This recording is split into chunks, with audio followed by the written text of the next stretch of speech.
Now, some of you have heard this story, but I'm going to say it again anyway. In 2016, I got a message request on Facebook. I have never opened a message request, ever. It's usually bots or, I don't know, whatever it is. But for some reason, I opened this one. And it was from a woman named Stacy Goodstein Aschmacher. Hello. Hi. And I could not understand who or what a Stacy Goodstein Aschmacher could be. And you gotta say okay, or they can't talk to you. You have to acknowledge it or something. So I acknowledged it. And it said, "Is this the Dominic that went to Mark Twain Junior High School and then went to Vietnam?"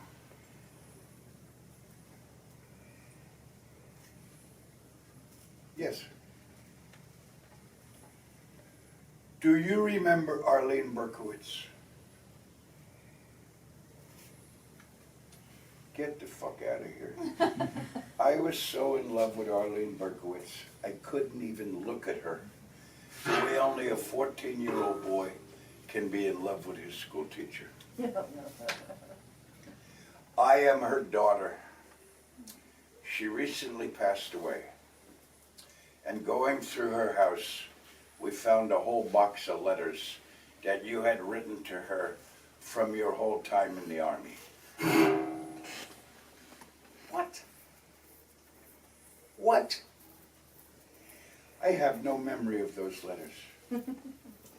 Send me an address, I'll send them to you. And about 50-something letters came. This is 2016, and I got out of the Army in 1966, so that's a good running 50 years. I started to read them. I would have brought them just to show, but my daughter has forbidden me from leaving the house with them because they're fragile, and she wants to archive them or, I don't know, do something with them. My daughter's a big deal at Dell Computers. She knows how to do all of that. So I started reading the letters.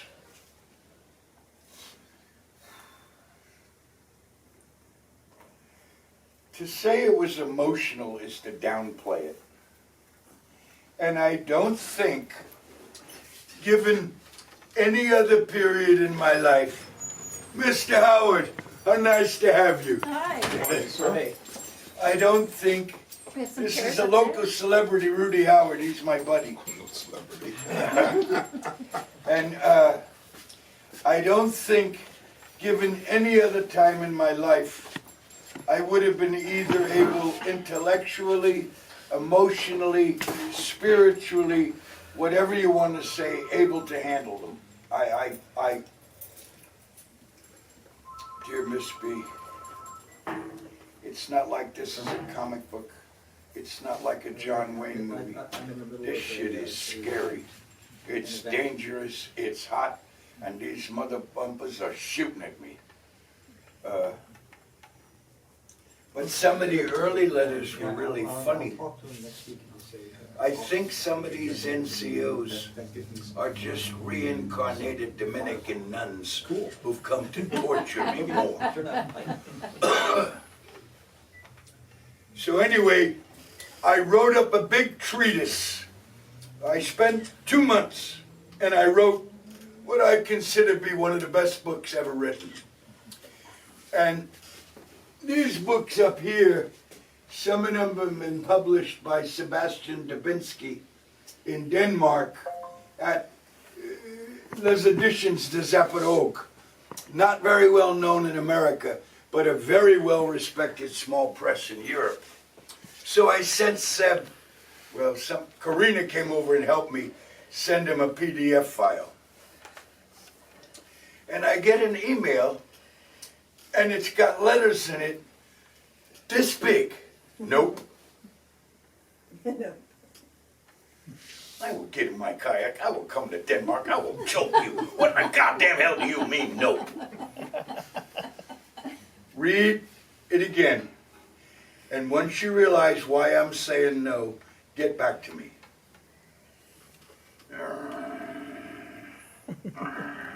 So I called my daughter.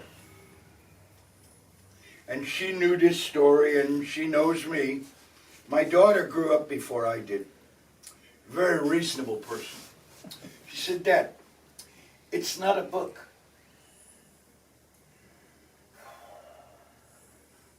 What is it? It's another letter to Miss B. So I wrote another draft about as long as this one. And he sent me another email and he said, you're getting there, but you need to listen to me. In fact, I'm going to call you. And it costs a lot of money to call from Denmark. So he called me and he said, here's the deal. You're writing a book about 1956 from a 2017 perspective. It doesn't work. There's so many things you could never have known. There's no way you'd have known Nixon would be president. You didn't know about the Pentagon Papers. You didn't know about this. You didn't know about that. And what you're doing is you're making more of a political statement. What you need to do is make this a love story to your school teacher. And I wrote 400 pages, and I brought it to Chris. And he took about 200 out. And it's very interesting to me, other than my uncle and the mechanic at the station on Neptune Avenue, I did not have much to do with grown-up men. Now, here I am surrounded by 40 and older career military guys who are not about even give a toss to my adolescent longings. Hard as it was, I had to fully buy into that mindset. We are the good guys, they are the bad guys, and the good guys always win. I can state clear here, talking to one of the few guys about my age who, will not really agreeing with me, would at least listen to what I told them about empires and ruling class abuse of working class guys.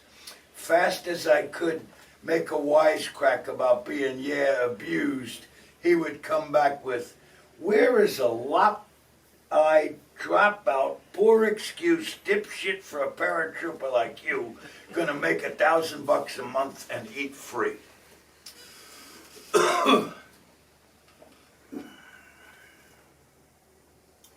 This morning, the United States Maddox was attacked by torpedo boats from the North Vietnamese Navy. I have asked Congress for additional funding and troops to fight this godless communist menace.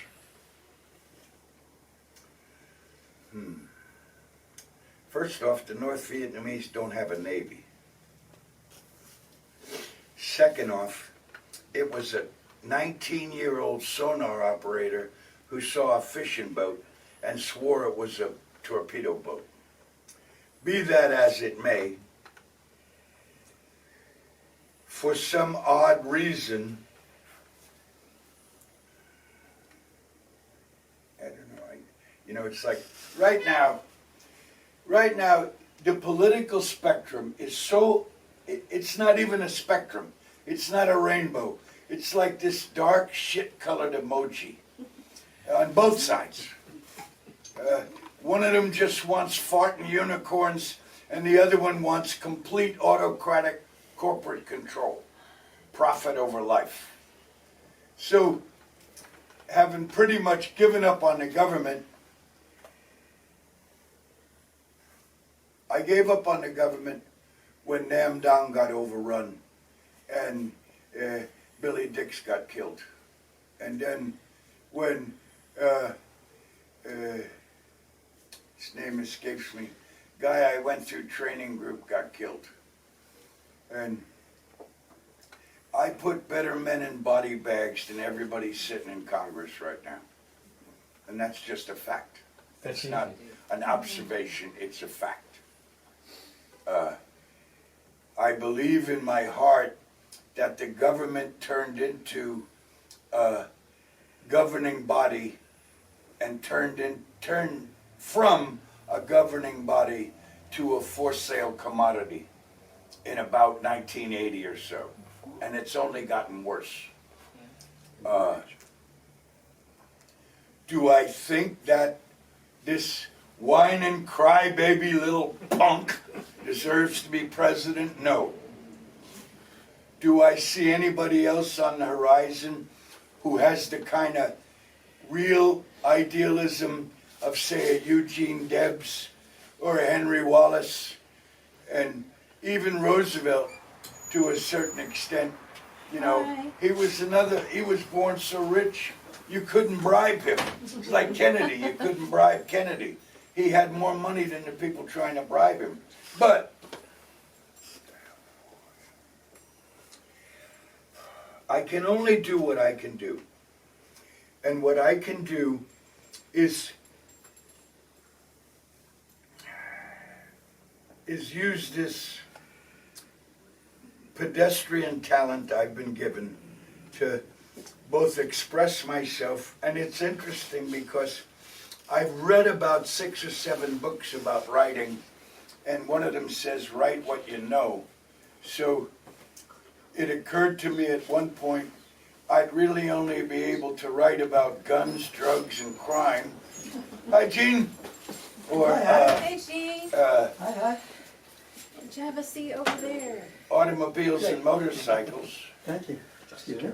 And then I started to do, I had to back up a second. In this book, I tell you that I've been writing poetry since I'm 12 years old, and I have. And in 2004, another really old friend of mine named Donna Lee Phillips, who used to publish books and was a National Endowment for the Arts grant winner to the tune of $250,000, a world-class photographer. And I'm gonna go back 40-something years, and we were in the Cafe Trieste having coffee, and I was sitting on my notebook, and I pulled it out of my pocket, and she grabbed it. And she said, "What's this?" And she opened it, and she said, "You write poetry?" I said, "You better shut up. Don't tell nobody. Got a goddamn hard-tailed chopper sitting out there, and I'm wearing my patch. That poetry shit don't fit into my persona right now. Dummy up and don't tell nobody." So in 2005, she asked me to send her everything I had. I did. About 75 notebooks and just reams of paper. And she sat down at the computer and made sense of it all. Iconic Whispers, Basper said, The Whole Hill Mind, Then and Now, and Love Is Not Just a Word was a birthday present to her, written by Seb and I. But I have never submitted any work anywhere. I've never sent, I've been published in the St. Mark's Press, Meatball, Swan Scythe Press, a bunch of stuff, and I don't even know how they get the stuff. They got it. A guy named D.A. Wagner sent Sandra McCormick some of my work, and she published it. But I don't know. It's like www. I don't know how to do that, and I don't. So, given the effort that Donna Lee put in, and the faith that Seb Dubinsky has had in me, I've published 15 books. Well, they have published 15 books. And all the other books are poetry, and this one gave me, I don't know quite how to, well, no, I know exactly how. All my poetry was the first so many years of learning how stuff worked. I've also spent 50 years working on the best cars in the world. I've been to Italy, I've been to England, I'm trained in Jaguar, Aston Martin, Ferrari, Lamborghini, Alfa Romeo, and it took me a lot of years not to break bolts or leave stuff loose or have stuff leaking. But like any other craft, the more you do it, the better you get at it. Come the 5th grade, a lay teacher named Mrs. Adams, who was very stern and had no time for anything but sit still, pay attention, and obey her. Oh man, more torture. She grabbed my notebook and she read it aloud about DA and PP, and Dominic and Pamela, and you know, the little hearts with the arrows. Oh man, I wanted to die. I got taken to Sister Jean's office, and she called in Brother Justin, and they were going to call my dad, but instead just moved me to another class. Sister Christina Marie, known as the Old Battle Axe, who was built like a tank or a refrigerator, had really bad breath, and was well known for her ruler discipline. Most of that year is a blur, all bullshit. I was quiet and kept myself entertained with my comic books. I used to put comic books inside the textbook. And never paid any attention to any of the stuff she went on and on about. The day of the uproar, she's going on about only if you know Jesus and are baptized Catholic can you go to heaven. That was my oh shit moment. Are you telling me that if you're a pygmy and live in Africa and you hunt giant animals to feed your family, that pygmy can't go to heaven because he ain't Catholic? I could see her start to steam. And I must have made another wisecrack, because here she comes, ruler at Port Arms. And I get up and I tell her, you will never hit me again. I will pick up this chair and I will hit you with it, and I don't care if I kill you. Oh man, the whole class is dead silent. She leaves the room and puts one of the girls up front.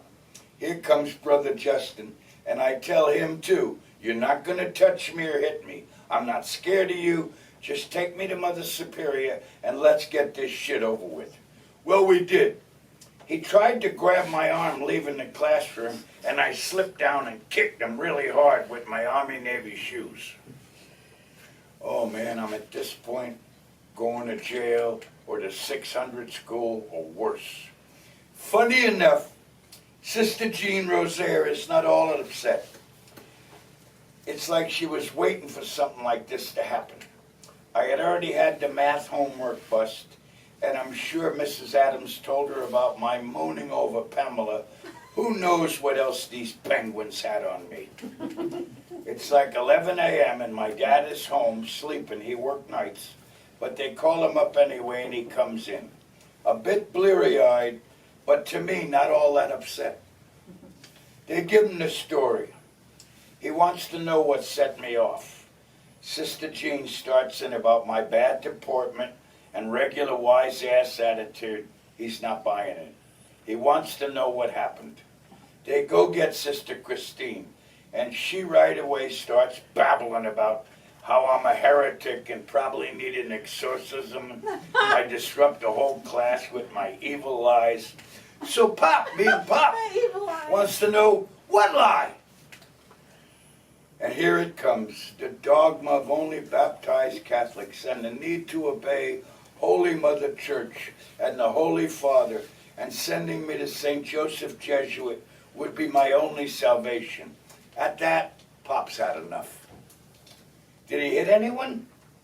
And Brother Justin does not even say anything about me kicking him. Come on, Dom, we're going home. By this time, I'm in tears. Either scared he's going to go ballistic on me or just drained because I wanted out of that school worse than I could even say. In one of the clearest and most tender moments, we're walking down the steps, and he puts his hand on my shoulder and says, "Let me talk to your mother about this. You don't say anything about the church or any of that. I'm going to make it about your grades." It's all very clear in my mind. I can smell the candles, the censer, hear the big rosary beads jangle on the habits of the nuns, and I have this idea I might indeed be going to hell.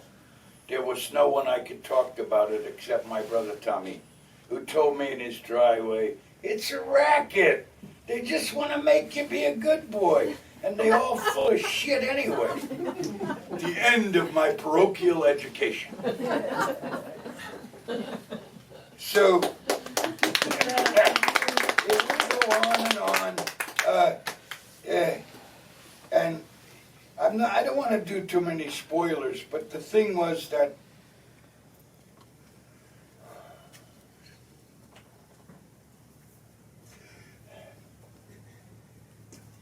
I think the only thing my mother ever said to me was, "Ah, you dirty little rotter."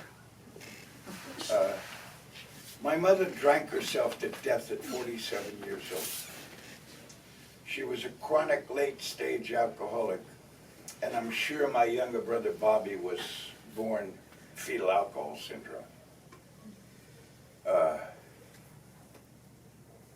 And until I was struck deaf, dumb, and blind with alcoholism and drug addiction, I never had one conciliatory or complimentary thought about her until I met her in Fellowship Hall, that old woman that used to sit there coughing all the time. But anyway, when I first met Miss B, she made me feel valuable. She made me feel like I was somebody. There's a part in the book where I'm supposed to get up and read, I don't know, Tennyson or Donne or somebody, and instead I read this poem. And she goes, "Where did that come from?" I said, "I wrote it last night." She said, "Bring that up here." And she read it aloud. She said, "I want you to stay after class." And she gave me a little leather-bound copy of Emily Dickinson. And in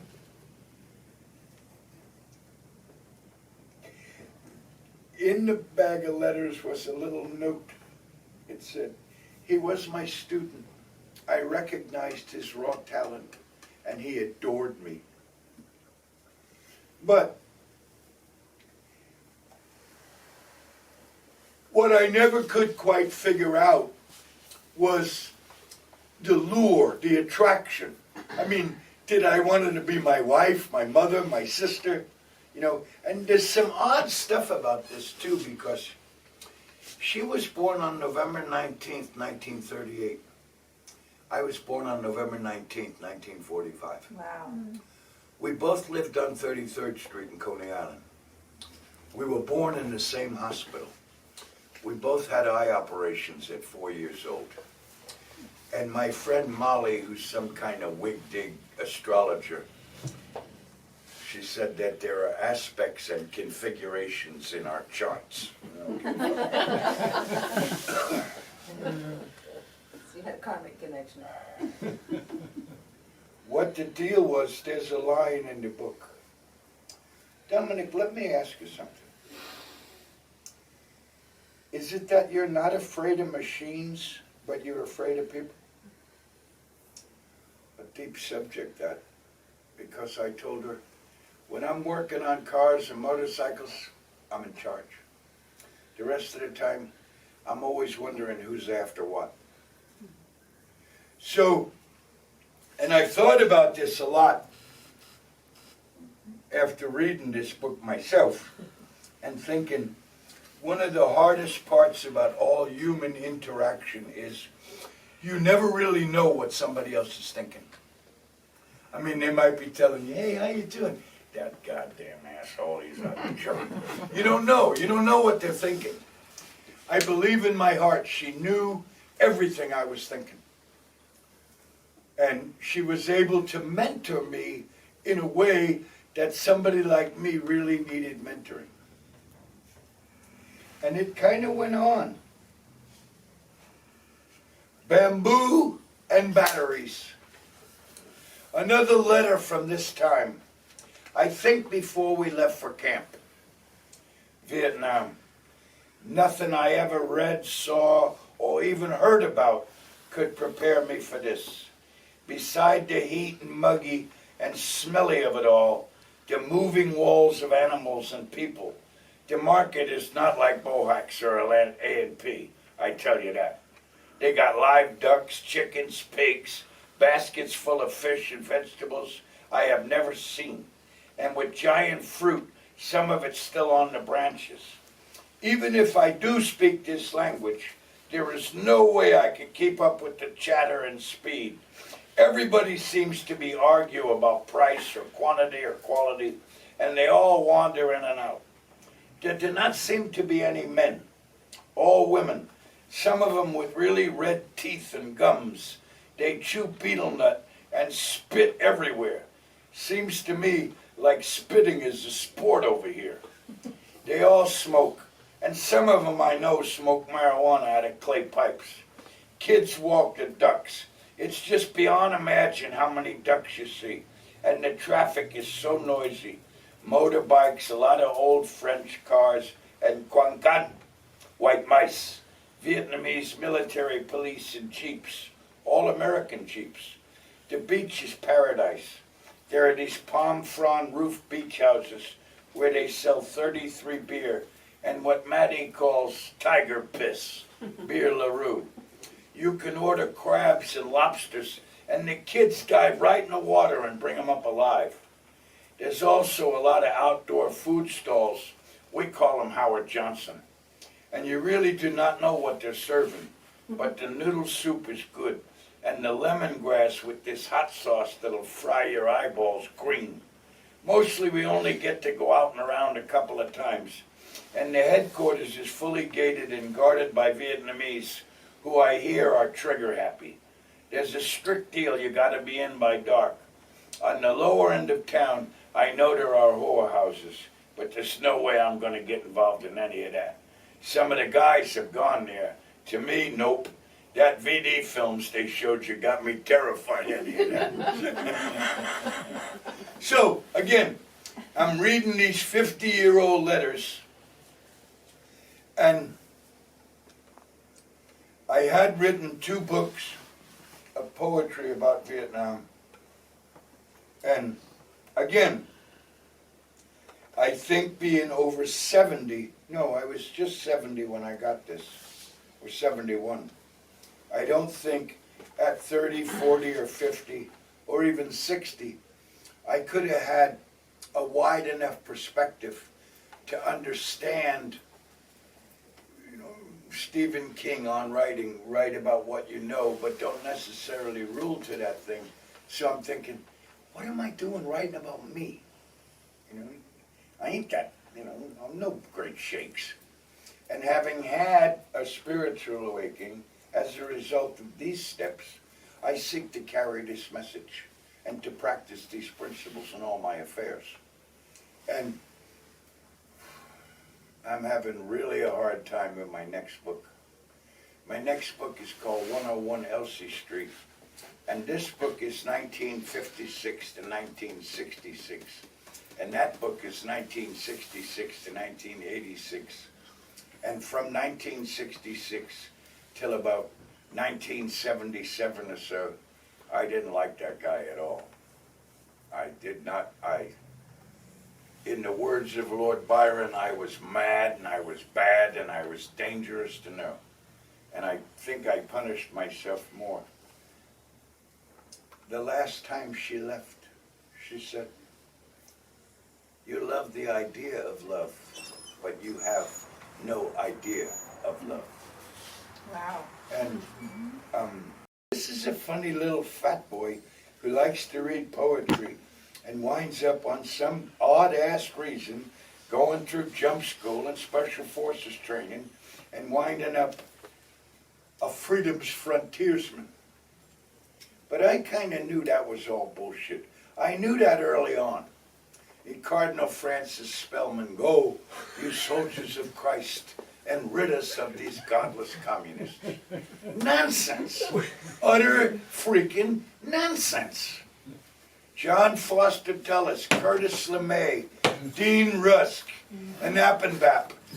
All them guys with all of that bullshit. Now, I own over 50 to 75 books about Vietnam. And I had read The Street Without Joy by Bernard B. Fall and The Ugly American by Graham Greene. And I knew things. And I probably would have been better off not knowing them. But I knew them.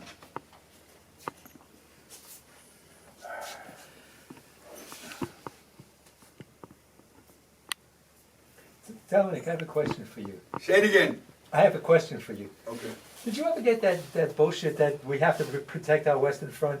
Say it again. Did you ever get that bullshit from the people, you know, who were off of the Vietnam War? We have to protect our Western Front.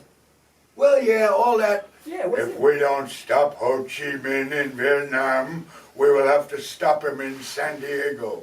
And Edward Dirksen on the floor of the United States Senate. How the fuck's he gonna get here? By bicycle? You know, it's just crazy. There's no, here it is. Back alley on Tudo in Saigon, about 50 years ago. Two of us, half lit on reefer and beer, wearing an Audi, black-haired charm woman, mystic and serene, wispy but with cord-strong veins, dark eyes backlit with that contempt only invaded souls wear so well. You babies can't shave yet. You look bad, but you have never seen 1,700 years of war. Said to Matty and I in French accent English, but I reply in almost form-perfect Vietnamese, no da, et ko no da. We are not the reason, only the latest to try and fail as others have. Kong Viet no do dap yan ye. She smiled. I can remember it like 2 days ago.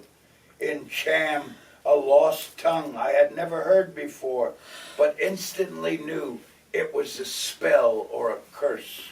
It was sad and old. Sin loi sao tai dak lui ki kap dun nam ye ye ma. You will not die, only suffer for years to come. Now again, 50 years later, I wonder how she knew. So, if you look at 1,790 years since the Tuong sisters rode out away on white elephants and instigated the Cham Empire and put Bao Dai as the emperor. At that time, all of Vietnam, Laos, and Cambodia were called Pan Am. There is only one country on the face of the earth that's never been invaded and never been colonized. Thailand. Thailand has the longest uninterrupted monarchy in the world. They will not allow any flag to be flown except for ceremonial events. Only the Vietnamese and the Thais have been able to withstand the Mongolians, the Manchus, the Mandarins, the Chinese, the Japanese, the French, and the Americans. So, you get to this point now where we're either on information overload or, I don't know, the Inuit elders. The first American saint is an Inuit named Peter the Aleut. and First American Orthodoxy. And they say that the earth's tilted a little bit, that something's changed. And I personally don't understand any of the larger ramifications of either capitalism or communism. Had Christianity ever been practiced that was originally laid out, there never would have been any communism. Because the Bible says, to whom much is given, from whom much is expected. The Communist Manifesto says, from each according to his ability, to each according to his need. The dichotomy between let's reward the rich and punish the poor, which people think this is something new. This shit's been going on since the Dowager Empress. The whole idea that, you know that it was not so long ago when a prince could come in your house and bone your daughter and you had nothing to say about it. There was by royal decree. The Treaty of the Tourmaline in 1515 ceded the rest of the not known world between Spain and Portugal. The latter papal edict in 1554, the Treaty of Discovery, that which is claimed in the name of God and King belongs to the discoverer. There's a big running argument going on now between St. Augustine, Florida, and Santa Fe, New Mexico, about who's older. In 1500s, them Spaniards came and the best movie about all of that is Jeremy Irons and Robert De Niro in The Mission. Damn right. Yeah, unbelievable, unbelievable. So, and I recognized his raw talent. So now, for about 8 years, I write every day. I write every day. I post some shit on Facebook, but I write at least 3 hours a day, and about 15 minutes of it is yes, yes, yes. The rest of it just goes in the drawer. You know, it's not. But again, what I was able to do with this, and look, Judith sent me flowers. I couldn't have done this without Chris and Judith. Because apart from, that's JJ from the block, she don't take no shit from nobody. But she was helping me in, like, again, he will remain unnamed. But I have a cousin who just died here a month ago? About a month ago. Capo, il tutti capo. His father was Gambino and Colombo's right-hand man. He made. Then we go to Donald Trump and the Taj Mahal casino. My cousin made $9 million in cash out of that joint. He didn't lose a dime. And I had stuff in the book about him, and both Chris and said, and they go, there's another guy I grew up with that's partners with my cousin. And I told him what I was doing. I was writing a book. He said, if me and your cousin's name come up in that book, you're a dead motherfucker. Somebody over there to whack your ass. When ago I was trying to buy my house. I called my cousin. I said, you know, I'm in trouble here. The bank is just hosing me, and I don't see how I'm going to do this. He said, Dad, you're my cousin. I love you. I help you all you need. You can miss your payment with the bank. You can't miss a payment with me. Thanks, cuz. But, you know, the whole thing about I've been doing service work in Alcoholics Anonymous for more than 25 years. And one of the things I always say in the treatment centers and the detox centers is, and I ask you, what's the most unique story in the room? Your own. Huh? Your own story. That's what I tell them. The most unique story in the room is yours, because it happened to you. So, trying to make sense of that, either in a memoir or a historical, non-fiction way, and somebody said to me today, no, I'm going to spit it out here. There's about 5 of us standing on the corner, 19th Street and Mermaid Avenue. Across Mermaid Avenue, this beautiful girl comes out of 19th Street where St. Anne's Church is. And I mean, she is just clean and everything about the possibility of a spring day. And one of the guys standing there says, yeah, I fucked her. I'm gonna fuck her again. And the guy next to me, Stevie Hauser, who would go on to play professional football, wires up tense. And I hear him say, I'm gonna kill this motherfucker. And I whisper in his ear, no. His father's a made man in a crew you don't want nothing to do with. Come with me. And he pushes me like he's gonna ignore me, but then he turns and I realize he's gonna come with me. And we go to Neptune's Arms on Surf Avenue, in the back way where Tommy the Whale's office is. And he goes, what do you want? You washed my car yesterday. What the fuck you want? So I tell him what was said about Stevie's sister. And I tell him who said it. And he says, that fucking kid is dumber than a broken sidewalk.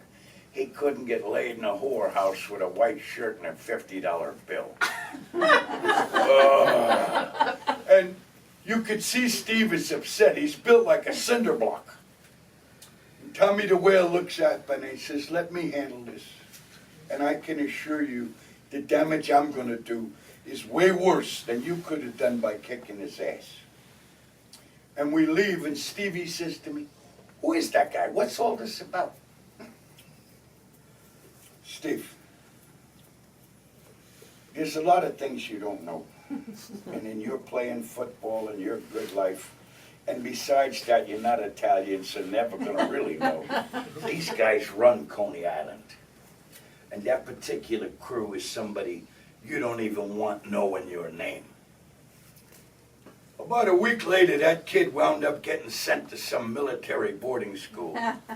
And his father reached out to me and gave me $20. Wow. Said, you handled that good, Dom. Thank you.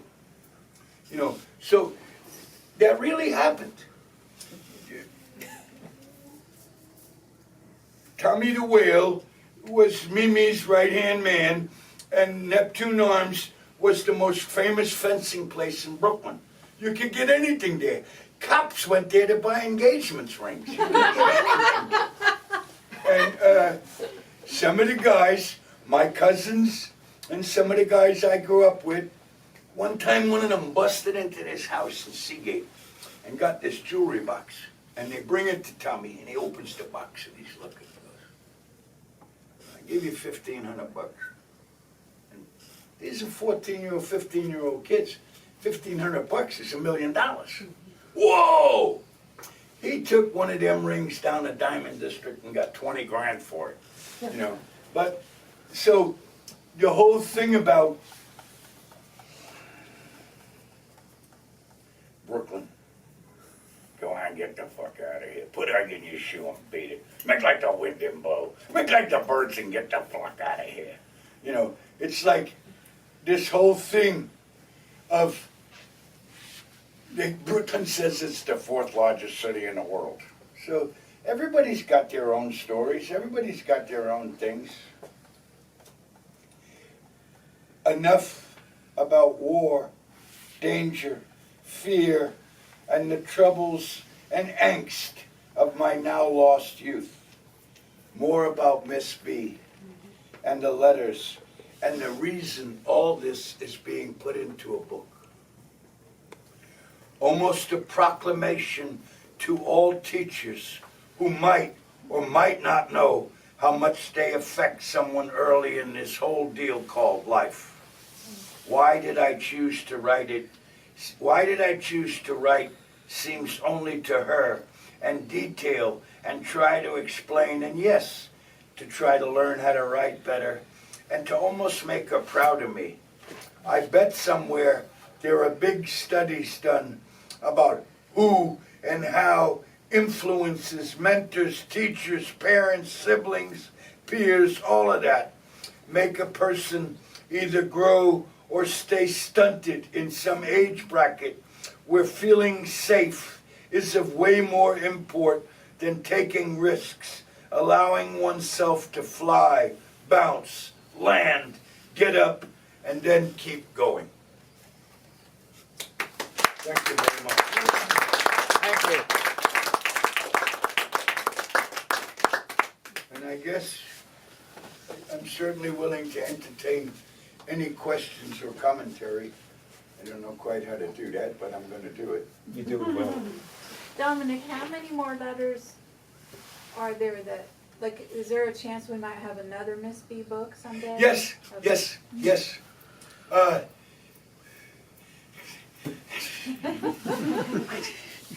I think the best line in this whole book is, oh, I'm not going to quote from that letter. Boy, do I sound like a baby. I mean, here I am, a full-fledged, romping, stomping, airborne Ranger Green Beret, and I'm laying in my bed wishing I had Luigi, my teddy bear. But yes, and it also, it kind of depends on whether this book gets legs or not. Yeah. You know, Of course it will. Chris and I have had some wonderful talks about small press publishing is not exactly a lucrative undertaking. You know, I think out of my poetry books, nobody's bought more of them than me, and I give them away. And there's Ambika, my good buddy, who I wrote a book with Ambika. I want to give you a hug. It's somewhere. I'll find it. You face the people, but there's me. Huh? I'll find it. The Wizard and the Wrench. You talk to the people. Yeah, I'll find it. and Here, right here.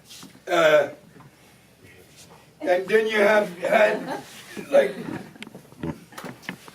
again, Ambika just came over my house one day and said, give me a box of poetry. Okay, give her a box. And then this book came out, and there's actually some wonderful stuff in this.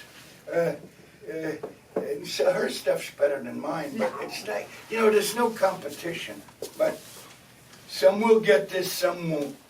Plastic gauge, oil clearances and rod bearings, and crank an assembled engine over before you put the fire to it. A sure good oil pressure is a lot like making love. No high RPMs till it's up to temperature. And every moving part is well lubed. Coast mode. And then hit the go pedal. Home safe again. You know,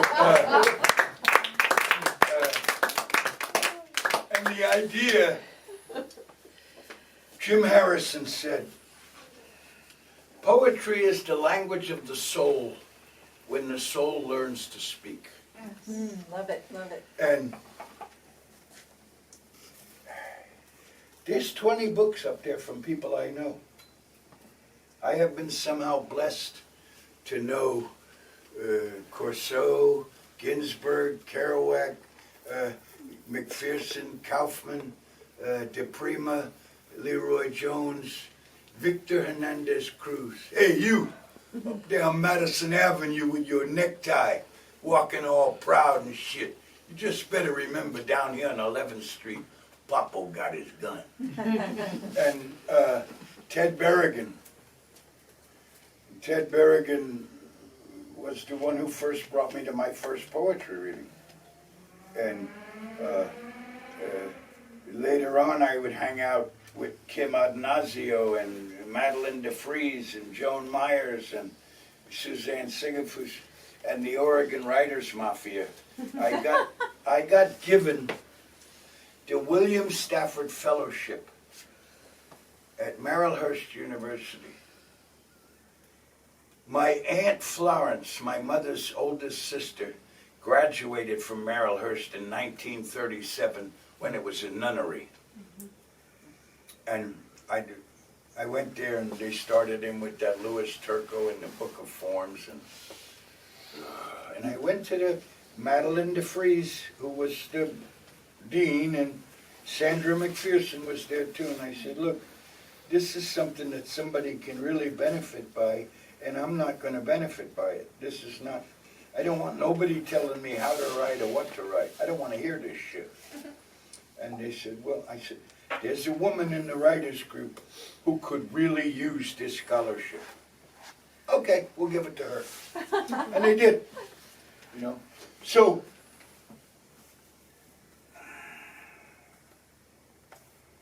like any craft, there are rules and disciplines. I seek to create verbal uproar and break every rule before I even know what the rule is. I don't care about that. However, here's my father's voice. You see, yeah, that erotica's all right. But that pornography shit, that ain't no good for nothing. And it's funny, I do talk about my father. My father was an amazing guy. He had an encyclopedic knowledge about baseball. He was the final authority on a radio show in New York called Stump Bill Mazer. He was good friends with Bennett Cerf, John Cameron Swayze, Huntley and Brinkley, Big Wilson, John Daly, Dorothy Kilgallen, Arlene Francis. He knew him. He was the superintendent of all of Rockefeller Center. And he came to work about 7 o'clock in the evening, and he came home about 4 o'clock in the morning. And he knew everybody, and everybody knew him. Came to San Francisco in 1971, and a guy named Gino Simoli, my dad's, I'm gonna go try that steam beer. Okay, take you to Spirit if I have to get you a glass of steam beer. My father didn't drink at all. He had 1 glass of grappa a year with Canonzero and Ventimiglia and Terra Nova and the rest of them guineas on 33rd Street. But he drinks his glass of steam beer, and he's standing next to Gino Simoli, who played with the New York Giants. And they're talking and talking and talking. And Pop gets up to go to the bathroom, and Gino goes, who is that guy? I said, it's my father. He said, he knows more guys on that goddamn team than I do, and I was on the team. So, my father was also autodidactic. He didn't go to school. His father was the hostler for the New Haven Railroad in White River Junction, Vermont. And he'd go in the trains and take all the newspapers. And he taught himself how to read, and he taught himself how to do crossword puzzles. And I have what's called an edemic memory, but I can't do his laundry. He remembered everything. And it goes, 1928, there was a guy thrown out at third base. My father knew who the guy threw out, who threw the ball, who caught the ball, who was the third base coach, and who the hell was the umpire at third base. Wow. That's just, I don't know. So, are we the product of our times, or are we just dust in the wind? How long are we here for? We're but a moment's sunlight fading in the grass. So it's so important to have,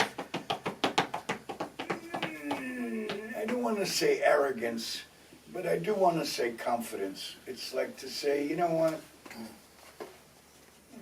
My father was a janitor. So what? He was a smart guy. My mother was a drunk. So what? There's a lot of drunks.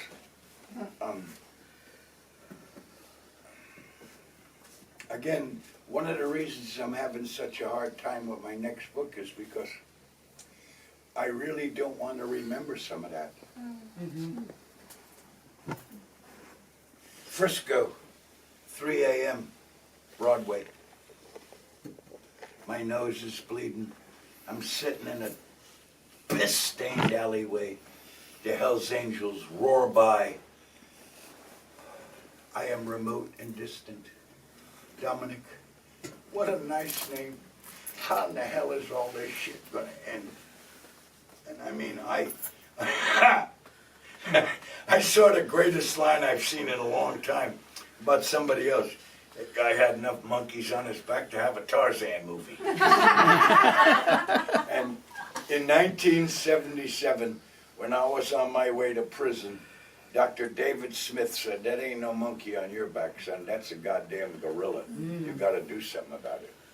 And through him and the Veterans Administration, they sent me to the picket fence program. And I was introduced to the 12 steps. And when I got back to prison, they rolled me up and took me back to court. And this Orthodox priest I had never seen, I didn't know who he was. And this guy from the Veterans Administration gets up and he's saying, you know, this guy's got, you know, a whole chest full of medals and he's parachuted in secret missions and this and that. And the judge is like, yeah. Now, there's another thing about this story, you can't make this shit up. This judge's name is Daniel Weinstein, and I've been working on his mother's car for about 10 years. Wow. And he didn't know that.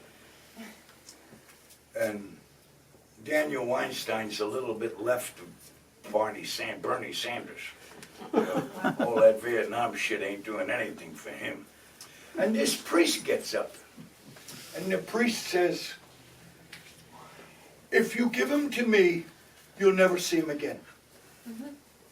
What? If you give him to me, you will never see him again. Give him to him. And for 20 years, I served that priest as a groundskeeper in a 20-acre, what was a hawthorn tree, blackberry bush jungle. And in 20 years, I turned it into a park. And the priest, want to help you mow the lawn. Mow the lawn. I'm a city kid. Whatever you say, Father. I'm going to go even funnier. When I first came there, and I was there for about a couple of months, a bunch of people went to him and said, that guy's scary. That guy, you know, he's not one of us. And the priest called them all in. I didn't find out about this till 10 years later. And the priest called them all into a room and he said, listen, first off, I trust him with my life. Second off, you need to understand something. How he grew up and where he comes from, fuck you is a term of endearment. You gotta leave that guy alone. And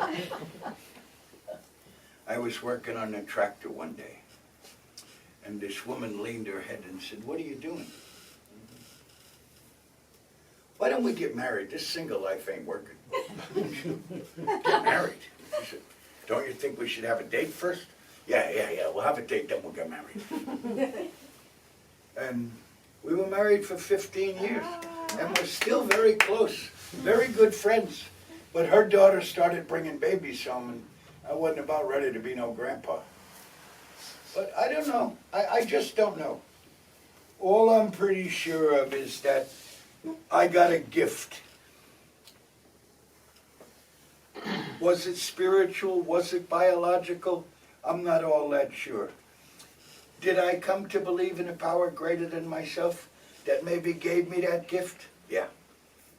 So my job's, what I give back is my gift. Thank you very much. Thank you.